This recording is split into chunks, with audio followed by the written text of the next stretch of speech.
সম্মানিত ভিউয়ার্স, আসসালামু আলাইকুম। সবাই কেমন আছেন? আশা করি ভালো আছেন। চলে আসছি আরও একটা নতুন ভিডিও নিয়ে।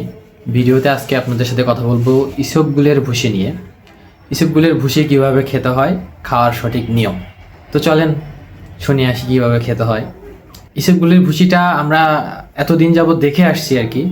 আমাদের মা বাবা দাদা দাদি যারা আছে তারা আমাদের যেভাবে দেখাইছেন আর কি, যে তারা দেখতাম ইসবগুলের ভুসিটা রাতে ভিজায় রাখতো পানি দিয়ে, সকালে উঠে সেটা খেয়ে নিত। আসলে নিয়ম এটা না, এখনকার সময়ে এসে আধুনিক যুগে এসে অনেক নিয়মকানুন পাল্টে গেছে। অ্যাকচুয়াল যে নিয়ম সেটা হলো ইসবগুলের ভুসিটা আপনি যখনই গুলাবেন তখনই খেয়ে ফেলতে হবে। ইসবগুলের ভুসিটা ওই যে আপনি লং টাইম ভিজায় রেখে খাবেন, এটাতে আপনার কোনো কাজ দেবে না। আপনি যদি ইসবগুলের ভুসি থেকে কোনো উপকার পেতে চান তাহলে অবশ্যই ইসবগুলের ভুসি আপনি যখন গোলাবেন তার থেকে ঠিক কিছুক্ষণ পরে এটা খেয়ে রেখে ফেলতে হবে, তাহলে আপনার সঠিক কাজ দিবে। এটা একজন ডক্টরের মতে। আমি দীর্ঘদিন যাবৎ মানে কয়েক বছর যাবৎ একজন ডক্টরের সাথে আছি, ডক্টর দেবপ্রসাদ অধিকারী স্যার, গ্যাস্ট্রোএন্টারোলজিস্ট।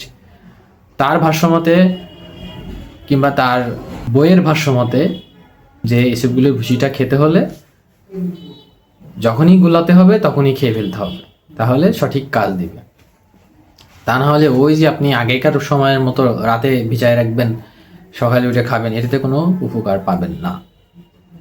তো ঠিক আছে, সবাই ভালো থাকবেন, সাপোর্ট করবেন, লাইক কমেন্ট শেয়ার, পাশে থাকবেন, এরকম আরও নিত্য নতুন ভিডিও পাবেন। আল্লাহ হাফিজ।